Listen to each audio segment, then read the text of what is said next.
Good evening बेटा। कल हमने रेस्पिरेटरी सिस्टम का कहाँ तक डिस्कस किया? लैरिंग्स तक, मतलब स्वर यंत्र तक हमने इसको डिस्कस किया था। आज नेक्स्ट टॉपिक आता है या नेक्स्ट पार्ट आता है रेस्पिरेटरी ट्रैक का, श्वसन नाल, ट्रेकिया। क्या था बेटा? ट्रेकिया।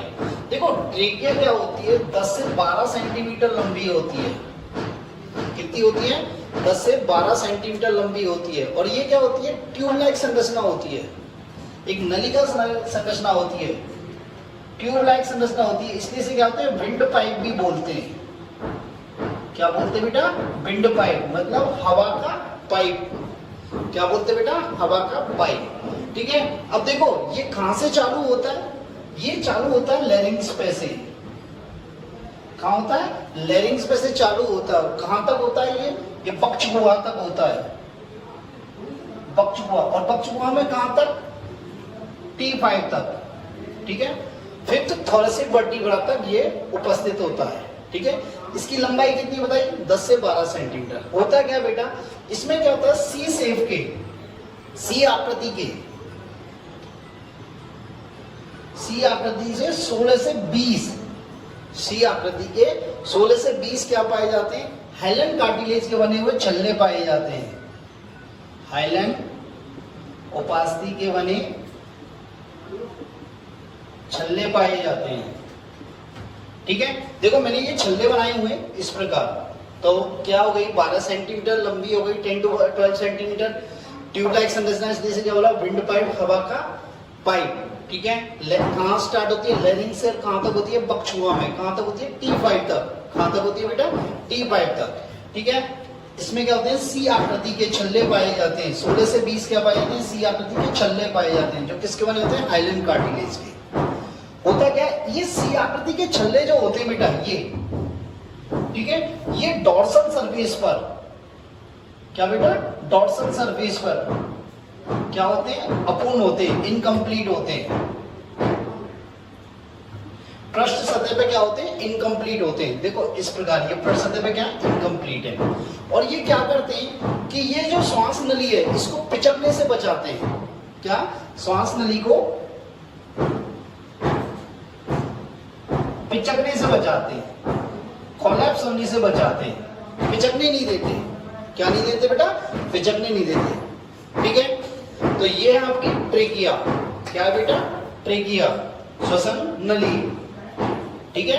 नेक्स्ट आता है, अब होता क्या है? ये ट्रेकिया यहां पे T5 पर, मतलब T5 मतलब थोरेसिक वर्टिब्रा पर, fifth thoracic vertebra, thoracic vertebra पर आके क्या हो जाती है? डिवाइड हो जाती है। क्या हो जाती है? डिवाइड हो जाती है इस प्रकार। और ये डिवाइड, ये वाली इधर वाली राइट लंग्स में एंटर करती है और ये वाली लेफ्ट लंग्स में एंटर करती है। ये वाली ब्रांच, ये वाली शाखा किसमें? राइट लंग्स में प्रवेश करती है और ये वाली लेफ्ट लंग्स में प्रवेश करती है। ठीक है। और लंग्स में जाके किसका निर्माण करती है? ब्रोंकियल ट्री और रेस्पिरेटरी ट्री का। किसका बेटा? ब्रोंकियल ट्री और रेस्पिरेटरी ट्री का। तो नेक्स्ट आता है bronchial tree and respiratory tree.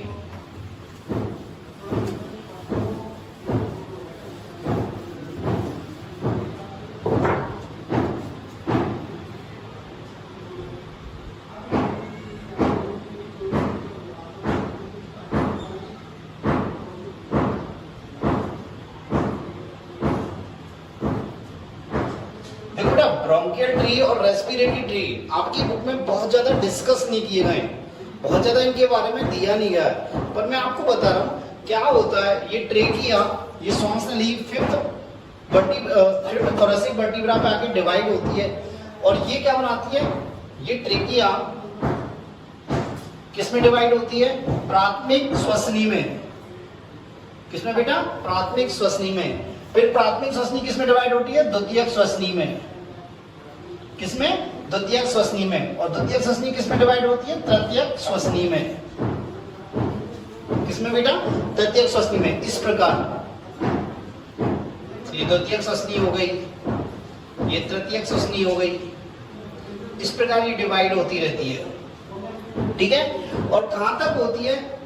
छोर श्वसनिकाओं तक, छोर श्वसनिकाओं तक। कहाँ तक होती है? छोर श्वसनिकाओं तक। इसके बाद क्या होता है? ये छोर श्वसनिकाएं श्वसन श्वसनिकाओं में डिवाइड होती हैं। किसमें बेटा? श्वसन श्वसनिकाओं में। और ये श्वसन श्वसनिकाएं आगे क्या होती हैं? विभाजित होती रहती हैं, विभाजित होती रहती हैं और लास्ट में क्या बनाती है? कूपिकाएं बनाती हैं। कूपिकाएं जिसे क्या बोलते हैं? एल्वियोलाई। क्या बोलते हैं बेटा? एल्वियोलाई। तो देखो यहां से लेके प्राथमिक श्वसनी से लेके छोर श्वसनिकाओं तक के भाग को हम क्या बोलते हैं? Bronchial tree. क्या बोलते हैं बेटा? Bronchial tree. ठीक है, इनको इंग्लिश में क्या होने? Primary bronchi, secondary bronchi, tertiary bronchi या सेगमेंट ब्रोंकाई। ठीक है, इनको बोलते हैं टर्मिनल ब्रोंकियोल्स। क्या बोलते हैं बेटा? Terminal bronchioles. ठीक है, अब ये टर्मिनल ब्रोंकियोल्स किसमें डिवाइड हुई है? श्वसन श्वसनिकाओं में, मतलब रेस्पिरेटरी ब्रोंकियोल्स में। किसमें? रेस्पिरेटरी ब्रोंकियोल्स में। ये रेस्पिरेटरी ब्रोंकियोल्स श्वसन श्वसनिकाएं डायरेक्ट कूपिकाओं में डिवाइड नहीं होती, और भी बहुत सारी डिवाइड होती हैं। कैसे डिवाइड होती हैं? श्वसन श्वसनिकाएं किसमें डिवाइड होंगी? कूपिकाएं डक्ट में, कूपिकाओं की नलिकाओं में, कूपिका नलिकाओं में। फिर कूपिका नलिका किसमें होंगी? एयर शैक में, वायु कोश में। और वायु कोश किसमें डिवाइड होगा? कूपिकाओं में। पर अपन की बुक में इतना दे नहीं रखा, मैं इसलिए डिस्कस नहीं कर रहा। ठीक है, और यहां से लेके श्वसन श्वसनिकाओं और कूपिकाओं से लेके इसको क्या बोलते हैं? Respiratory tree. क्या बोलते हैं बेटा? Respiratory tree. ठीक है, तो क्या बोलेंगे? ट्रेकिया लंग्स में जाकर, किसमें जाकर बेटा? लंग्स में। लंग्स में जाकर डिवाइड हो जाती है। ठीक है, उसकी पोजीशन क्या होती है? T5 मतलब फिफ्थ थोरेसिक वर्टिब्रा। तो पहले किसमें होती है? प्राथमिक श्वसनी, फिर द्वितीयक श्वसनी, फिर तृतीयक श्वसनी, फिर छोर श्वसनिकाएं। क्या? छोर श्वसनिकाएं। ठीक है, फिर छोर श्वसनिकाएं किसमें होती है? श्वसन श्वसनिकाएं श्वसनिकाओं में, और श्वसन श्वसनिकाएं कूपिकाओं में। किसमें बेटा? कूपिकाओं में। तो ये प्राथमिक श्वसनी से लेकर छोर श्वसनिकाओं तक के भाग को क्या बोलते हैं? Bronchial tree. और श्वसन श्वसनिकाओं से कूपिकाओं तक के भाग को क्या बोलते हैं? Respiratory tree. ठीक है, देखो बेटा इनमें कुछ अंतर होता है। देखो ये क्या होता है? इसमें सी आकृति के छल्ले पाए जाते हैं। सी आकृति के छल्ले पाए जाते हैं, जबकि इसमें सी आकृति के छल्ले एब्सेंट होते हैं। ठीक है बेटा, ये ना ये गैसीय विनिमय में भाग नहीं लेता। ब्रोंकियल ट्री गैसीय विनिमय में भाग नहीं लेता। गैसीय विनिमय, गैसीय विनिमय means exchange of the gas में पार्टिसिपेट नहीं करता, भाग नहीं लेता। जबकि ये गैसीय विनिमय में भाग लेता है। ये गैसीय विनिमय में भाग लेता है। ठीक है, तो हमारी बात समझ में आई? ब्रोंकियल ट्री और रेस्पिरेटरी ट्री। ठीक है, नेक्स्ट आता है लंग्स, ओपस। क्या था बेटा? Lungs, opus. ठीक है, देखें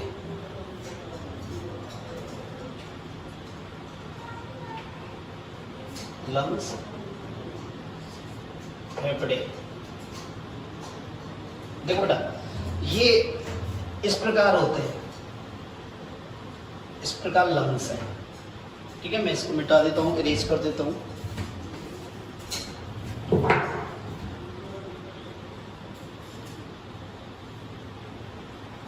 ये लंग्स हैं। ठीक है, ठीक है, लंग्स कितने होते हैं? एक पेयर होते हैं, एक जोड़ी होते हैं। कहाँ होते हैं बेटा? बक्ष गुहा में।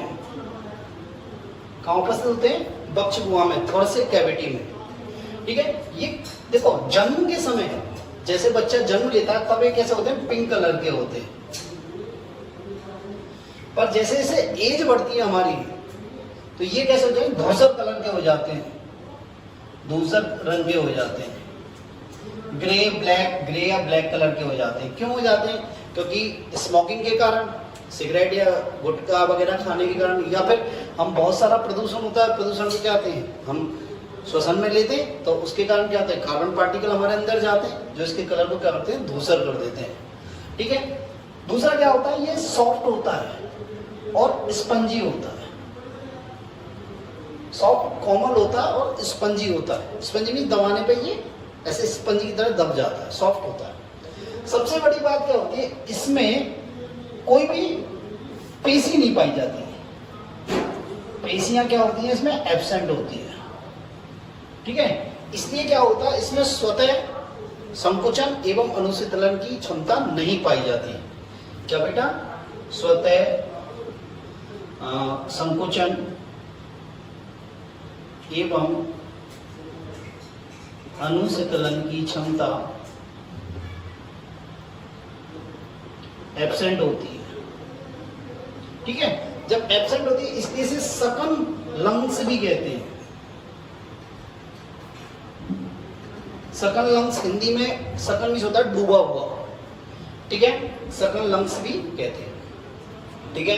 तो एक पेयर होता है, पक्षवाम होता है, पिंक कलर का होता है जन्म के समय, पर जैसे जैसे एज बढ़ती है कैसा हो जाता है, धूसर रंग का हो जाता है। और जो लोग स्मोकिंग वगैरह करते हैं या बहुत बड़े शहरों में रहते हैं, महानगर में रहते हैं, उनका क्या होता है, ब्लैक कलर का हो जाता है। ये सॉफ्ट होता है, स्पंजी होता है। कैसा होता है बेटा, सॉफ्ट होता है, स्पंजी होता है। इसमें क्या होती है, पेशियां अनुपस्थित होती हैं, किसी भी प्रकार की पेशियां नहीं पाई जाती। ये क्या होता है, इसमें स्वतः संकुचन एवं अनुशीतलन की क्षमता नहीं पाई जाती, इसलिए इसे क्या बोलते हैं बेटा, हम सकन हर्ट भी बोलते हैं। क्या बोलते हैं बेटा, इसको हम सकन हर्ट भी बोलते हैं, ठीक है। नेक्स्ट देखिए, होता क्या बेटा, ये लंग्स होता है ना, लंग्स, इसके चारों दो मेम्ब्रेन पाई जाती है बेटा। क्या पाई जाती है, दो मेम्ब्रेन, दो झिल्लियां पाई जाती हैं, जिन्हें क्या बोलते हैं, प्लूरल झिल्ली। क्या बोलते हैं, प्लूरल झिल्ली। देखो ये वाली एक झिल्ली तो ये नहीं,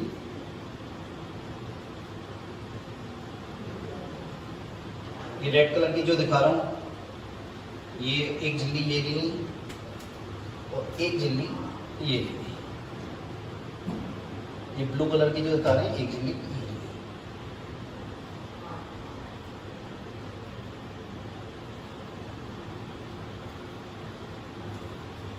ठीक है, इसी प्रकार इसमें भी होती है, दोनों झिल्ली होती हैं। इन झिल्लियों को क्या बोलते हैं, जो बाहरी झिल्ली होती है उसे बोलते हैं पैराइटल प्लूरा। क्या बोलते हैं बेटा, पैराइटल प्लूरा। और आंतरिक वाली को क्या बोलते हैं, विसरल प्लूरा।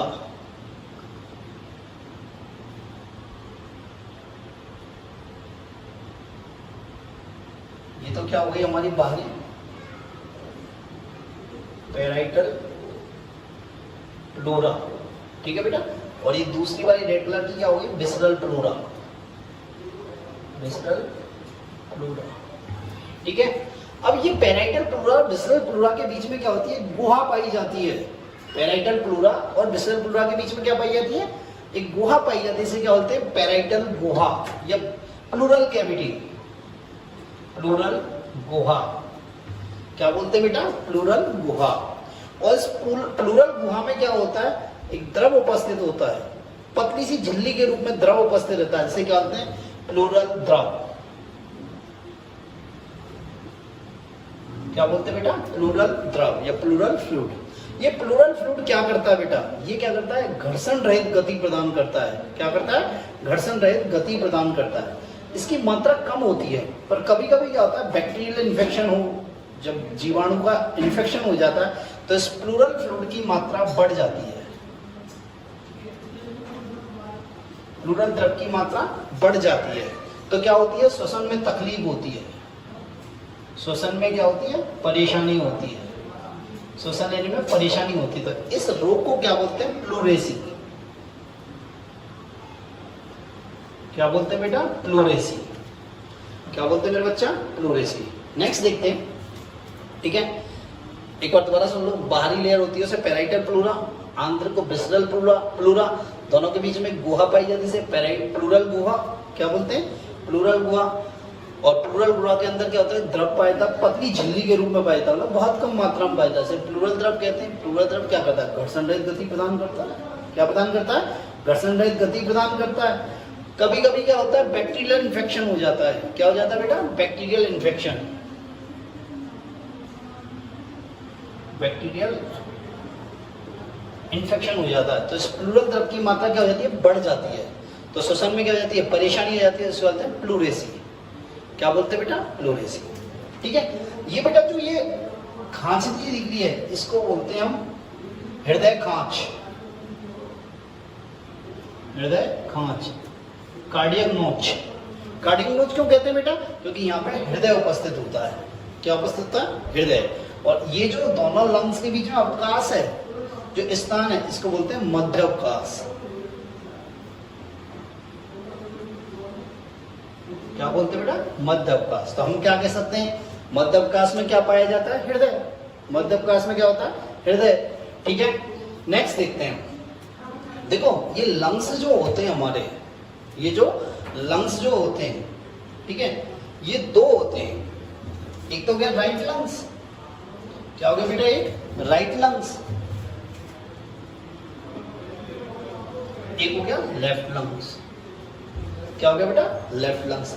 ये राइट लंग्स होता है ना, ये 625 ग्राम का होता है, बड़ा होता है। और ये लेफ्ट लंग होता है, ये क्या होता है? 575 ग्राम का होता है।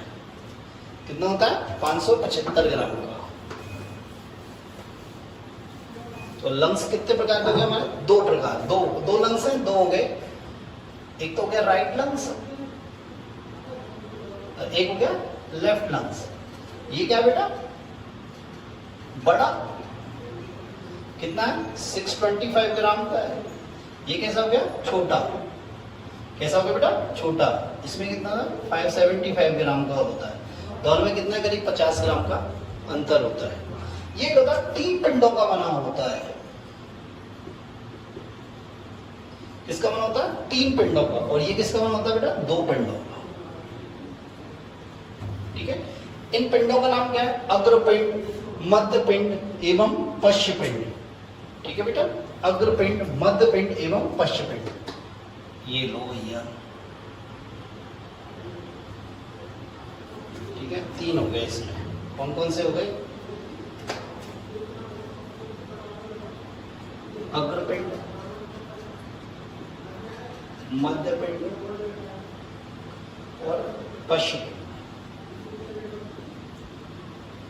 ठीक है, क्या हो गया? अग्रपिंड, मध्यपिंड और पश्चपिंड। इसमें 2 होते हैं, तो उन्हें क्या बोलते हैं? बायां अग्रपिंड और बायां पश्चपिंड। बायां अग्रपिंड और बायां पश्चपिंड। ठीक है, आप एक बार इसका स्नैपशॉट ले सकते हो, इसका स्नैपशॉट ले सकते हो, आपको याद करने के लिए ज्यादा सही रहेगा। ठीक है बेटा, लंग्स 2 हो गए, right lungs, left lungs. Right lungs 625 ग्राम का, ये 575 ग्राम का। इसको 3 भागों में विभाजित किया, अग्रपिंड, मध्यपिंड और पश्चपिंड। इसको 2 भागों में विभाजित किया गया, क्या? पश्चपिंड और अग्रपिंड। ठीक है बेटा, नेक्स्ट देखते हैं अपन। एक चीज और मैं बताता हूं, ये लोब्स होते हैं ना, ये पिंड, ये पिंड जो होते हैं,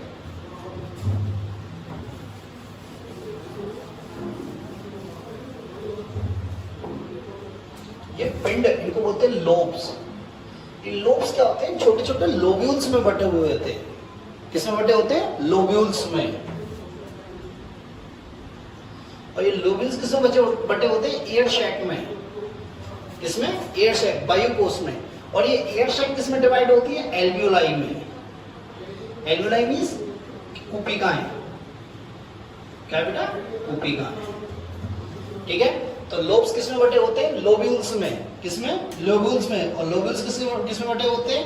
एयर शैक में। किसमें बेटा? एयर शैक में। एयर शैक किसमें बटे होते हैं? एल्वियोलाई में। इनको बोलते हैं अपन, एयर शैक को वायुकोश। ये हो गई आपकी पिंड। क्या हो गए? पिंड हो गए बेटा। क्या हो गए बेटा? पिंड हो गए। और लोब्यूल्स को क्या बोलते हैं? पालिका। क्या बोलते हैं बेटा? पालिका। ठीक है, नेक्स्ट आता है, देखो यहां देखो, अब ये लंग्स के नीचे क्या होता है? एक मासल पट्ट होता है। मासल पट्ट क्या होता है? मसल का बना हुआ एक पट्ट होता है, जिसे क्या बोलते हैं? डायफ्राम। क्या बोलते हैं बेटा? डायफ्राम। क्या बोलते हैं? डायफ्राम। तो नेक्स्ट आता है हमारा डायफ्राम। नेक्स्ट आता है बेटा डायफ्राम।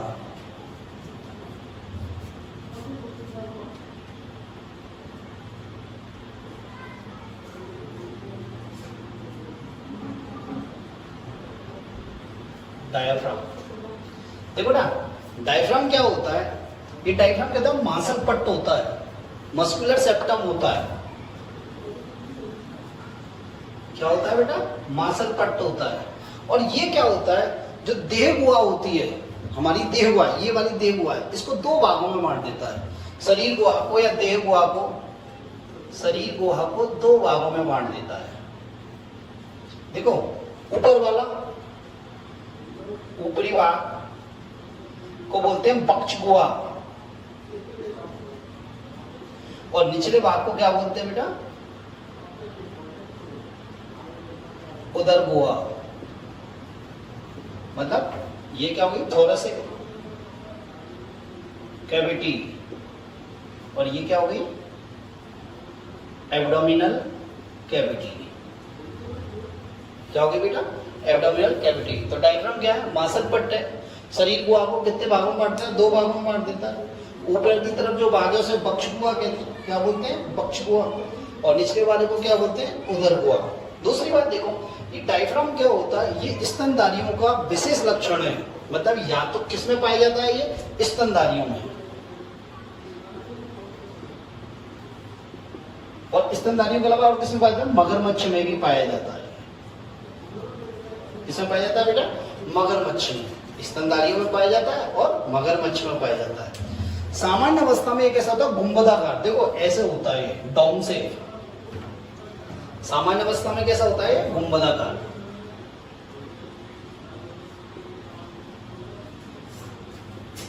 गुंबदाकार, गुंबदाकार में डाउन से,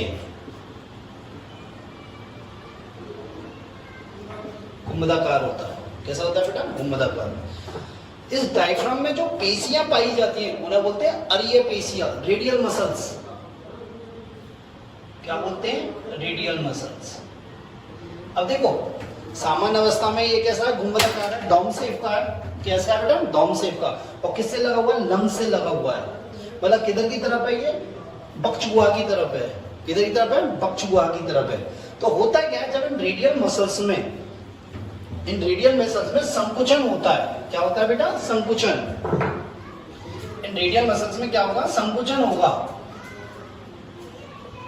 तो ये क्या होगा? जो डाउन शेप है, गुंबदाकार है, उससे क्या हो जाएगा? ये चपटा हो जाएगा। कैसा हो जाएगा? चपटा। अब देखो, मान लो ये ऐसे चपटा हो गया। क्या हो गया? चपटा हो गया। तो क्या हुआ? ये लंग्स से जो सटा हुआ था नीचे आ गया। तो क्या हुआ? बक्ष गुहा का आयतन बढ़ गया? नहीं बढ़ गया? जब ये चपटा हो गया तो क्या हो गया बेटा? बक्ष गुहा का आयतन बढ़ गया। अब बक्ष गुहा का जब आयतन बढ़ गया, यहां लिख देता हूं, बक्ष गुहा का आयतन बढ़ गया, तो ये क्या होता है? ये क्या होता है? इंस्पिरेशन या इनहेलेशन में हेल्प करता है। श्वसन, हवा, मतलब वातावरण से वायु को अंदर लेने में हेल्प करता है, जिसे बोलते हैं इनहेलेशन।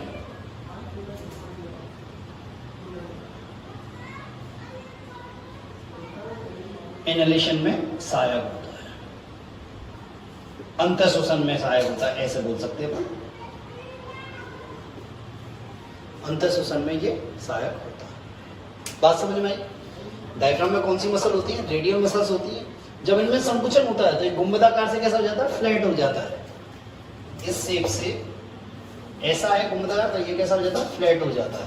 तो बक्ष गुहा का आयतन क्या हो जाता है? बढ़ जाता है। बक्ष गुहा का आयतन क्या हो जाता है? बढ़ जाता है। अब जब बक्ष गुहा का आयतन बढ़ गया तो लंग्स पे क्या हो गया? दबाव कम हो गया। लंग्स पे क्या हो गया? दबाव कम हो गया। तो बाहर से आराम से हवा अंदर प्रवेश कर सकती है ना। तो ये अंतःश्वसन में हेल्प करता है। क्या करता है बेटा? अंतःश्वसन, इनहेलेशन में हेल्प करता है। ठीक है बेटा। नेक्स्ट आता है अंतःपार्श्विक पेशियां होती हैं बेटा। एक नई चीज और आती है, अंतःपार्श्विक पेशियां। आप पहली बार सुन रहे होंगे शायद, अंतःपार्श्विक पेशियां।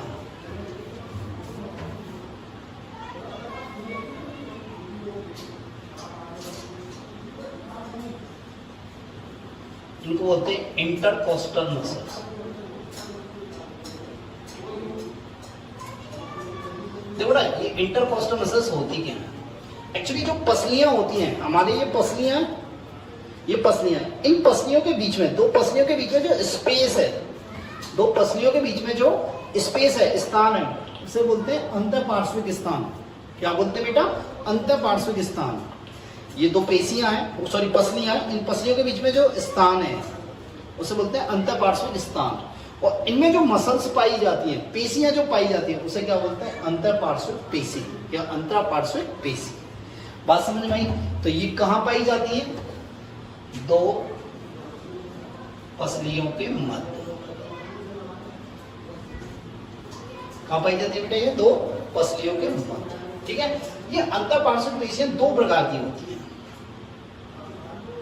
देखो ये पसलियां हैं, इनके बीच में जो पेशियां हैं बाहर की तरफ, उन्हें बोलते हैं बाह्य अंतःपार्श्विक पेशी, और जो अंदर की तरफ उन्हें क्या बोलेंगे? अंतरा अंतःपार्श्विक पेशी। ठीक है। इन्हें बोलते हैं बाह्य अंतरा पार्श्विक पेशी, एक्सटर्नल इंटरकोस्टल मसल्स। ठीक है। और एक क्या होती है? अंतरा पार्श्विक पेशियां, इंटरनल इंटरकोस्टल मसल्स। ठीक है। इन्हें शॉर्ट फॉर्म बोलते हैं EICM, और इन्हें बोलते हैं IICM। क्या बोलते हैं बेटा? IICM। ठीक है। अब होता क्या है, जब इन बाह्य अंतःपार्श्विक पेशियों में क्या होता है? संकुचन होता है। क्या होता है? संकुचन होता है। तो क्या होती है? ये पसलियां और स्टर्नम, ये छाती की जो बोन है जिसको बोलते हैं स्टर्नम, यहाँ पे जो है, जब इन बाह्य अंतःपार्श्विक पेशियों में संकुचन होता है तो क्या होता है? पसलियां और स्टर्नम क्या होती है? बाहर की और ऊपर की तरफ खिंचती हैं, बाहर की तरफ आती है और ऊपर की तरफ आती है। ठीक है। तो देखें, इनमें ऊपर लिख देता हूं बेटा, बाह्य अंतरा पार्श्विक पेशी EICM में जब संकुचन होगा तो क्या पसलियां और स्टर्नम मीन्स छाती की बोन, ये वाली बोन स्टर्नम, ये क्या होती है? ऊपर की ओर व बाहर की ओर उठती हैं। ऊपर की ओर और बाहर की ओर उठती हैं। जब ये ऊपर और बाहर की ओर उठेंगी तो क्या होगा? बक्षगुहा का आयतन बढ़ेगा। बक्षगुहा का आयतन बढ़ेगा। भाई ये ऊपर बाहर की तरफ आ रही है, आप जैसे सांस लोगे, आप वायु अंदर भरोगे तो आप देखोगे छाती फूलती है। क्यों फूलती है? क्यों? क्योंकि स्टर्नम और पसलियां क्या ऊपर और बाहर की तरफ खींच रही हैं। तो इससे क्या होगा? बक्षगुहा का आयतन क्या हो जाएगा? बढ़ जाएगा। बक्षगुहा का आयतन बढ़ जाएगा। अब जब बक्षगुहा का आयतन बढ़ गया तो लंग्स पे जो प्रेशर है, लंग्स पे, फेफड़ों पर जो दबाव है वो कम हो जाएगा। और दबाव कम हो गया तो क्या होगी? हवा अंदर चली जाएगी। हवा अंदर चली जाएगी तो क्या होगा? अंतःशोषण होगा। क्या होगा बेटा? अंतःशोषण होगा। क्या होगा? अंतःशोषण होगा। बात समझ में आई? जब बाह्य अंतरा पार्श्विक पेशियों में संकुचन होता है तो पसलियां और स्टर्नम ऊपर और बाहर की ओर उठती हैं या खींचती हैं। तो इससे क्या होता है? बक्षगुहा का आयतन बढ़ जाता है। तो बक्षगुहा का आयतन बढ़ गया तो फेफड़ों पर दबाव कम हो गया। फेफड़ों पर क्या हो गया? दबाव कम हो गया। और दबाव कम हो गया तो अंतःशोषण होगा। क्या होगा बेटा? अंतःशोषण होगा। ठीक है। तो ये हुई आपकी संरचना। ये क्या हुई आपकी? रेस्पिरेटरी की संरचना।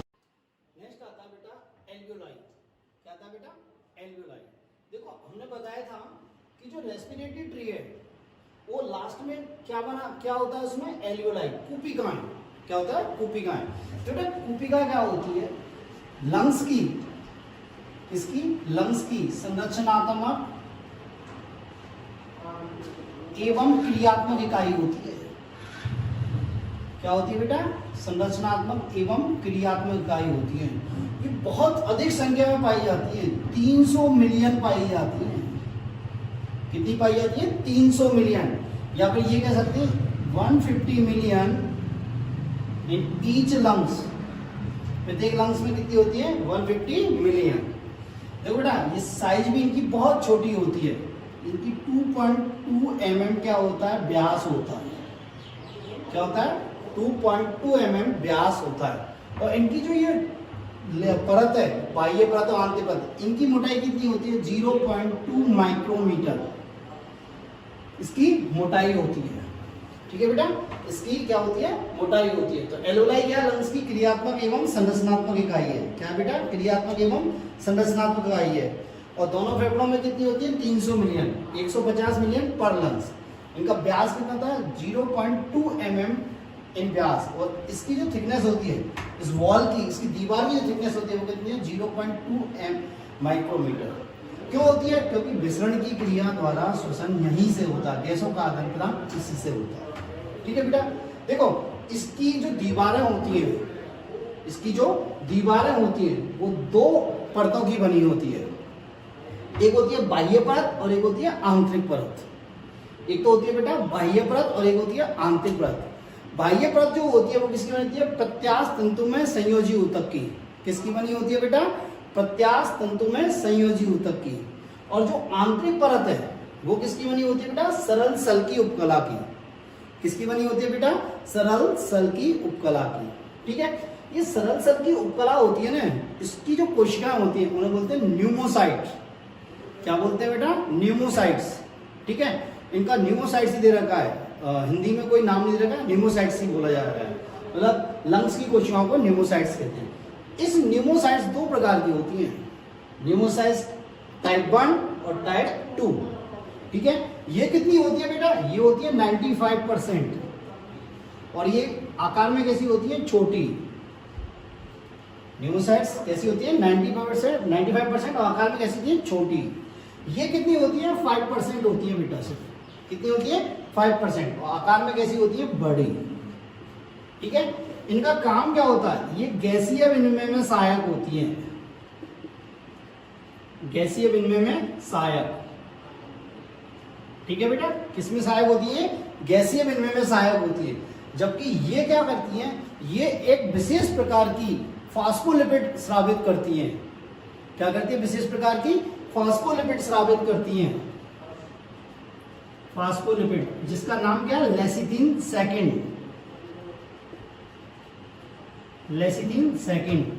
और ये लेसिथिन सेकेंड क्या करता है सर्फेक्टेंट का काम करता है। किसका काम करता है बेटा सर्फेक्टेंट का। अब ये सर्फेक्टेंट क्या करता है, ये सर्फेक्टेंट क्या करता है भाई, इनकी संख्या कितनी होती है 300 मिलियन। तो सर्फेक्टेंट क्या करता है इन कोशिकाओं को आपस में चिपकने नहीं देता। इन कोशिकाओं को आपस में चिपकने नहीं देता। और दूसरा क्या करता है इनको पिचकने से बचाता है। इनको क्या करता है बेटा पिचकने से बचाता है। तो बात समझ में आई। एल्वेलाई लंग्स की क्रियात्मक एवं संरचनात्मक इकाई होती है। ठीक है, 300 मिलियन होती है। इनका व्यास कितना 0.2 mm व्यास होता है। इनकी जो वॉल होती है दीवार होती है उसकी मोटाई कितनी होती है 0.2 माइक्रोमीटर। ठीक है, बाहरी परत किसकी होनी चाहिए प्रत्यास्थ तंतु में संयोजी ऊतक की। आंतरिक परत किसकी होती है सरल सल्की उपकला की। ठीक है, दो प्रकार की कोशिकाएं होती है न्यूमोसाइट। ठीक है, न्यूमोसाइट फर्स्ट और न्यूमोसाइट सेकंड, या कह सकते हैं न्यूमोसाइट दो प्रकार की होती है टाइप 1 और टाइप 2। टाइप 1 कितनी होती है 95%, ये कितनी होती है 5%। ये छोटी होती है ये बड़ी होती है। ठीक है, इसका मेन कार्य क्या होता है गैसीय विनिमय। क्या बेटा गैसीय विनिमय। जबकि ये क्या करती है फास्फोलिपिड, एक विशेष प्रकार की फास्फोलिपिड स्रावित करती है। इसे क्या होती है लेसिथिन सेकेंड। और ये लेसिथिन सेकेंड क्या करता है, एक तो क्या करता है इन कोशिकाओं को आपस में चिपकने से रोकता है और एक कोशिकाओं को पिचकने से रोकता है। ठीक है बेटा, मेरी बात यहां तक समझ में आई या नहीं आई। नेक्स्ट क्या होता है बेटा, इस दीवार पर क्या होता है छोटे छोटे छिद्र होते हैं। क्या होते हैं छोटे छोटे छिद्र होते हैं जिन्हें क्या बोलते हैं कुहन के छिद्र, पोर ऑफ कुहन। और ये कुहन के छिद्र क्या करते हैं विसरण की क्रिया में सहायक होते हैं। मतलब गैसीय विनिमय के समय जो विसरण की क्रिया होती है उसको सरल बनाते हैं। ठीक है, और इसमें जो फेगोसाइटिक सेल होती हैं लंग्स की, जो फेगोसाइटिक सेल्स होती हैं, ठीक है, भक्षाणु कोशिका, उन्हें क्या बोलते हैं डस्ट सेल। क्या बोलते हैं बेटा डस्ट सेल। ठीक है,